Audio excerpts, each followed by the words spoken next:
Kolkata RG Kar medical কলেজে কর্মরতা মহিলা ডাক্তারের ধর্ষণকে কেন্দ্র করে আজ 20 আগস্ট 2024 সালে উত্তর দিনাজপুর জেলা করণদিঘি ব্লকের ইমাম মুয়াজ্জিন তীব্র নিন্দা জানিয়ে একটি আলোচনা সভা করলেন। আলোচনা সভাটি আপনাদের সামনে নিয়ে আসা হচ্ছে। কেনই বা কলকাতা আরজিকর মেডিকেল কলেজের মহিলা ডাক্তারের প্রতি আচমকা হামলা এবং ধর্ষণ করা হয়েছিল, আপনারা দেখতে থাকুন।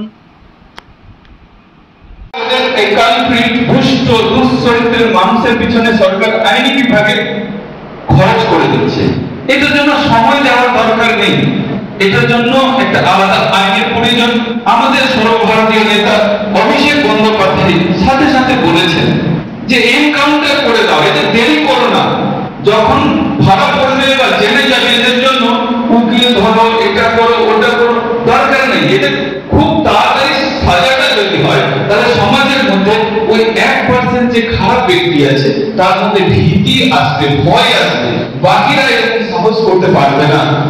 যাই হোক, প্রশাসনে আছে আমাদের এই ঘটনাটাকে এখন বিজেপি শুভেন্দু বারে বারে বলছিলেন যে সরকার ফেলে দেবে। একটা কৌশল চালানো হচ্ছে যে যাতে মমতা বন্দ্যোপাধ্যায়কে সরানো যায়। এই তারা 50খানা মেডিকেল কলেজ আছে, নার্সিং কলেজ আছে, প্রাইভেট কলেজ আছে, সেখানে প্রতিটা প্রাইভেট কলেজে প্রত্যেক বছর 100, 200, 500 করে স্টুডেন্ট আছে। সেই ছাত্র ছাত্রীদের নিয়ে একটা মব তৈরি করা হচ্ছে। সেই মবের মাধ্যমে চাইছে যে সরকার থেকে ওদের মুসলিম সমাজের আমরা এগিয়ে নিতে পারি, এটা করতে দিতে পারবো। একটা দুঃখের ভাষা আপনাদের বলি, আমাদের জেলায় কোনোবার যেটা পার্সেন্টেজ আমরা পাই, কোনোবার ফিল আপ হয় না, মামলাতে হয়ে যায়। যেটা আমরা পাই 1000 পাই, 1000 পাই, 700 ফিল আপ হয় না। তো যেটা বেসরকারি মাধ্যম দিয়ে যায় সেটার আমরা হিসাব পাই, আমাদের সরকারি মাধ্যম দিয়ে যেটা যায় সেটাই আমাদের কাছে হিসাব। তবু আমি মনোজকে বলেছিলাম একবার, তার আগে বলছে মনে হয় টোটাল দিয়েও হয় না।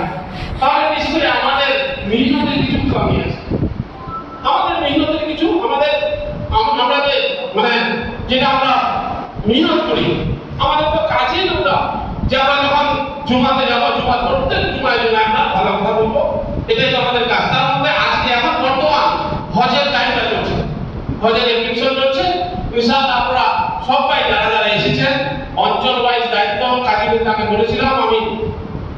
মুশারফ আমাকে সেদিন দেখেছিল, বলছে আমি তো ইয়েতে কাকাপুরের সদস্য হলাম, সবাই জানেন কাকাপুরের সদস্য হচ্ছে মুশারফরা। বললো যে আমি তো ইয়ে হলাম, তো হজের ম্যাটারটা তো ইয়ে আছে ব্যাপার, তো এটা নিয়ে একটা আলোচনা অনেকদিন আগে হয়েছিল। তার বললো যে তখন সবাইকে বলেছিলাম গোটা যায় যে হজের ম্যাটারটা একটা আলোচনা করতে হবে। আমাদের গতবার থেকে যদি এবার কি হয়ে যায়, আমাদের সংখ্যালঘু বিশেষ করে আমরা এর আগে ছিল আমাকে নিজে যেতে হলো দক্ষিণ 24 পরগনা বাড়িতে, ওখানে যেতে হতো কোনো কাজের জন্য। আমাদের যেটা ভাগ্য যে আমাদের জেলা প্রেসিডেন্ট আমাদের ঘরের কাছে পেয়েছি, কোনো যে কোনো ব্যাপারটা নিয়ে আমাদের যে কোনো কাছাকাছি আমাদের বাচ্চাটা পৌঁছাতে পারবে, এটা আমাদের আমি নিজে ভাগ্যবান মনে করি আমাদের সমাজ। তাই ওনার বার্তাটা আমাকে বলেছে যে সুন্দরভাবে আপনি বলে যদি গতবার থেকে আমরা যদি ইয়ে করতে পারি, গতবার থেকে যেটা পার্সেন্টেজ আছে তার থেকে যদি বাড়িয়ে দিতে পারি, তাহলে আমাদেরও একটা সুনাম আল্লাহর কাছে বলতে পারবো আল্লাহ আমি এটা মেহনত করেছিলাম, আমাদের বদলতে হয়েছে। আর উনিও বলতে পারবেন ওনার অ্যাক্টিভিটি। তো আমরা সবাই, আমরা বিশেষ করে হজের ব্যাপারটা নিয়ে আগে যেহেতু আলোচনা, তো হজটা যেন আমরা এই মানে এমন ভাবে করতে না যদি কোনো অসুবিধা অফিসিয়াল অসুবিধা হয়, আমরা আপনাদের ব্লকে প্রসঙ্গিক আছে ওনার সাথে যোগাযোগ উনি একটু বলেন কি নিয়ম কানুন কি কি আছে, ওই একে দিয়ে সুন্দর করে কোনো অসুবিধা নেই।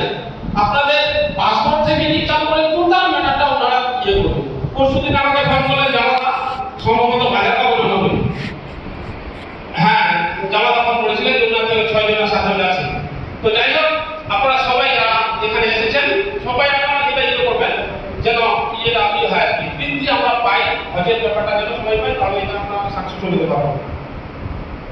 তারপরে যেটা বাল্য বিবাহ একটা বলি, আগে একটা ছোট্ট ভেঙে বলছি, এনারা যেটা বলেছেন খুব সুন্দর ভিতরে বলছে যে বাল্য বিবাহটা যেরকম আগের যুগে রক্ত দিত না মানুষ, রক্ত শিবিরে আমি আমাকে নিমন্ত্রণ নিয়ে গেছিল দক্ষিণ দিনাজপুরে, ওখানে রক্ত শিবির বিশাল করেছিল ইয়েতে কি যেন গুজরাট ইয়েতে মুর্শিদাবাদে গিয়েছিলাম, রক্ত শিবিরে আমাদের ইমামরা রক্ত দিয়েছিল। তো আমাদের মধ্যে একটা রক্ত দেওয়ার প্রবণতা আছে, সেটা কি গুজব যে রক্ত দিলে নাকি ক্ষতি হয়। ওখানে ডাক্তার সুন্দর করে বিশ্লেষণ করে দিলেন রক্ত দিলে মানুষের বেশি উপকার হয়।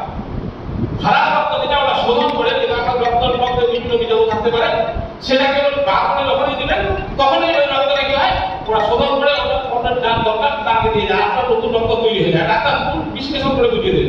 এবার চলে আসুন বাল্য বিবাহের ব্যাপারটা কেন বলছে। আমি ডাক্তারকে জিজ্ঞাসা করলাম, ভালো করে ডাক্তারকে বলাতে গেলাম, গিয়ে আমাদের সমিতিগত ইয়ে নিয়ে গেলাম ডাক্তারের কাছে হাসপাতালের পাশে। উনি বললেন এই জন্য নিষেধ করেছে বিজ্ঞানের ডাক্তারের থ্রুতে এই জন্য নিষেধ করেছে যে যেইভাবে একটা কুমার হাঁড়ি বানায়, হাঁড়ি দিয়ে বিশাল দিল যে যখন এই 18 বছরের নিচে একটা মেয়েকে বিয়ে দেওয়া হয়, তার যে বাচ্চা দাঁড়িটা, মেয়ে ছেলের যে বাচ্চা দাঁড়িটা কাঁচা হয়ে যায়, কাঁচা। যখন 18 বছরের ঊর্ধ্বে হয় তখন তার কি হয়, পুরায় এইভাবে পুরায় সেইভাবে তার বাচ্চা দাঁড়িটা হয়ে যায়। এবার যদি কাঁচা হাঁড়িতে যদি জল দেওয়া যায় তাহলে ওটা আস্তে আস্তে আস্তে আস্তে আস্তে আস্তে নষ্ট হয়ে যাওয়ার একটা উপক্রম হয়ে যেতে পারে। আমাকে ডাক্তার আমাদেরকে বেশ কয়েকজন আমরা শিক্ষক সুন্দরভাবে আপনাকে বুঝিয়ে দেন, বিশাল ব্যাপার বুঝিয়ে দিলেন। তখন আমার মাথার মধ্যে যোগ করবো, তাহলে আমরা তো নিজের মেয়েদেরকে নিজের খারাপ জায়গায় ইয়ে করছি, তাহলে আমরা যেন একটা সচেতন থাকি নিজের ইয়েটাকে, যেন আমরা নিজের আত্মীয় নিজের পরিবারকে যেন সেই জায়গাটা আমরা না নিয়ে যাই। একটা কুসংস্কার আছে তাড়াতাড়ি বিয়ে দিতে হবে, কোনো বদনাম হলে এটা হবে সেটা হবে, এটাকে ঠেকাইতে হবে। দুর্বলতাটা কোথায় যে আমরা যদি তাড়াতাড়ি বিয়ে না দিই তাহলে একটা যদি বাইচান্স কোনো ঘটনা ঘটে যায় তাহলে মেয়েটাকে বিয়ে দেওয়া খুব বিপদ আছে। এই জায়গাটা কিন্তু দুর্বলতা, এই জায়গাটা দুর্বলতা কি করে সরানো যাবে না আমাদের কিন্তু না। তো যাই হোক, আমি পিছিয়ে আমাকে আবার বাড়ি যেতে হবে, গোটা জায়গাটা আমি সাজাইছি, কালকে আবার অন্য জায়গায় যাবো। তো যাই হোক, আপনারা যেই জিপিটিভি ওয়াইজ আসছেন সবাইকে আমরা যদি জুমার নামাজে কিংবা ধরেন মাগরিব নামাজের পরে উল্টে যদি আমরা কথাটা বলেন, কথাটা বেশি ইয়ে হবে। সবাই আমরা যেন আল্লাহ তাবারক ওয়া তাআলা আমাদেরকে যে সমস্ত কথা বললাম, আল্লাহ তাবারক ওয়া তাআলা আমাদের জন্য আমল করার তৌফিক দান করুন। সবাই বললাম আমিন। সবাই ভালো থাকুন, সুস্থ থাকুন। এইগুলো শেষ করলাম। আসসালামু আলাইকুম। মাশাআল্লাহ, আমাদের জেলা ইমাম সাহেব বেশ কিছু গুরুত্বপূর্ণ আলোচনা রাখলেন। আমাদের ইসলাম ধর্মে একটি ব্যতিক্রমী ইবাদত, মানুষ তার 40 বছর, 50 বছর, 60 বছর বয়স পর্যন্ত যতই কাজ করুক, যতই গুনাহ করুক, যতই নেকি করুক, যা কিছু করুক না কেন, একটা আমল, একটা কাজ মানুষকে শিশুর আকারে রূপান্তর করতে পারে, সেটা হলো হজ। আপনারা জানেন যে আল্লাহ রাব্বুল আলামিন রাসূল মুহাম্মদ সাল্লাল্লাহু আলাইহি ওয়াসাল্লাম 3 মানুষের গুনাহ দেখেন না। তার এক আন-নাঈম হাত্তা ইয়াস্তাকিল, আল-মাজনুন হাত্তা ইয়াসিহা। একজন ঘুমন্ত ব্যক্তি যখন ঘুমিয়ে থাকে, ঘুমন্ত অবস্থায় যত গুনাহ লেখা হয় না। একজন পাগল যতদিন পর্যন্ত পাগল থাকবে তার গুনাহ লেখা হয় না। তো একটা মানুষের পাগলের পরেও তার গুনাহ লেখা হয়, ভালো হয়ে গেল। একজন ঘুমন্ত মানুষ ঘুম থেকে উঠলে তার গুনাহ লেখা হয়। এই করে সার্বিক দিক থেকে একজন মানুষ গুনাহে জড়িত থাকে। কিন্তু একটি আমল আছে যে আপনাকে নিষ্পাপ করে দিতে পারে, সেই আমলটির নাম হলো হজ। আর এই হজকে কেন্দ্র করে ওয়াকাফ আমাদের নির্দেশ দিচ্ছে যে এই হজ যাতে মুসলিম উম্মাতে, মুসলিম সোসাইটির মধ্যে বৃদ্ধি পায়, যাতে করে ওরা নিষ্পাপ হয়ে ইহকাল পরিত্যাগ করতে পারে। এই উদ্দেশ্যে যাতে ইমাম সাহেবরা নিজের নিজের মহল্লায়, নিজের নিজের মসজিদে ধনাঢ্য ব্যক্তিদের, সচেতন ব্যক্তিদের, পয়সাওয়ালা ব্যক্তিদের জানিয়ে বেশি বেশি করে খরচ করাতে পারে, পাঠাতে পারে, এই উদ্দেশ্যেই কিন্তু আমরা ক্যাম্পটা করেছি। এটা আমাদের বোঝালেন জেলা ইমাম সাহেব। এবার আমি গতকালকে রাত্রে আমাদের দিনের প্রসঞ্জিৎ বাবুকে ফোন করেছিলাম যে যেহেতু আমাদের ক্যাম্পাসটা হচ্ছে হজ পরিপ্রেক্ষিতে, অতএব বিগত কয়েক বছর আমাদের করণদিঘি এলাকা তথা উত্তর দিনাজপুরে কতগুলো সিট ছিল এবং করণদিঘি থেকে কতগুলো হাজি পাঠানো হয়েছে, আর কতটা হাজি পাঠালে, কত পার্সেন্ট বা কতটা হাজি পাঠালে আমাদের সেই পরিসংখ্যানটা পরিপূর্ণ করা যাবে, এই বিষয়ে আপনি কিছু আলোচনা রাখবেন। যাই হোক, উনি আমাদের মাঝে উপস্থিত হয়েছেন।